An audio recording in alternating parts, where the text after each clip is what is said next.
दोस्तों, आज हम सुनेंगे एक ऐसे लड़के की कहानी जिससे झूठ बोलने की मिली सजा। अगर आपको यह कहानी पसंद आए तो चैनल को जरूर सब्सक्राइब करें। एक समय की बात है, एक गांव में एक छोटा सा बच्चा बकरियों को चराने के लिए उसे पहाड़ों पर ले जाता था। पहाड़ी क्षेत्र बहुत खतरनाक था, जहां एक भेड़िया भी रहता था जो बकरियों को खाता था। गांव वाले भी उस भेड़िया के बारे में अच्छी तरह से जानते थे और हमेशा मदद के लिए तैयार रहते थे। एक दिन वह बच्चा बकरियों को लेकर पहाड़ पर गया और वहां अपनी बकरियों को चरा रहा था। उसे वहां बैठे बैठे कुछ सूझ नहीं रहा था। वह बहुत बोर हो गया था। फिर उसके मन में एक विचार आया। अचानक वह चिल्ला चिल्ला कर बोलने लगा, भेड़िया भेड़िया भेड़िया मेरी बकरियों पर हमला कर रहा है। उसकी चीख सुनकर गांव वाले पहाड़ की तरफ दौड़े, लेकिन वहां पहुंचकर देखा तो कोई भेड़िया नहीं था। बच्चा झूठ बोलकर बहुत हंसने लगा और गांव वालों से कहा, मैंने गांव वालों को बेवकूफ़ बना दिया।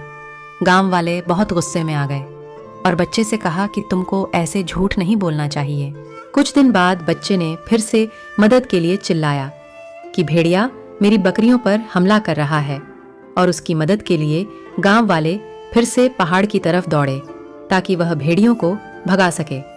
लेकिन वहां पहुंचकर उन्होंने देखा कि बच्चे ने फिर से उन्हें बेवकूफ़ बना दिया है। गांव वाले बच्चों को बहुत समझाएं कि इस तरह झूठ नहीं बोलना चाहिए। गांव वाले बच्चे पर गुस्सा थे, फिर उसे समझाया। अगले ही दिन बच्चे ने पहाड़ पर सच में एक भेड़िया को देखा। बच्चा गांव वालों को बताने के लिए जोर जोर से चिल्लाया, भेड़िया भेड़िया, लेकिन कोई भी उसकी मदद के लिए नहीं आया, क्योंकि गांव वालों को लगा यह बच्चा हमें फिर से बेवकूफ़ बना रहा है।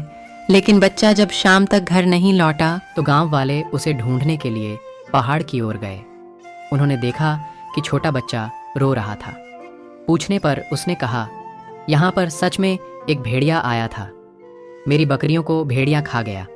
मैंने तुम लोगों को बहुत चिल्लाया, क्यों नहीं आए?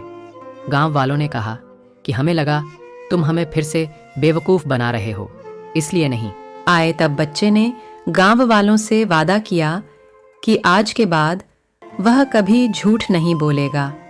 दोस्तों, इस कहानी से हमें यह सीख मिलती है कि किसी झूठे व्यक्ति पर कोई विश्वास नहीं करता, चाहे वह सच ही बोले।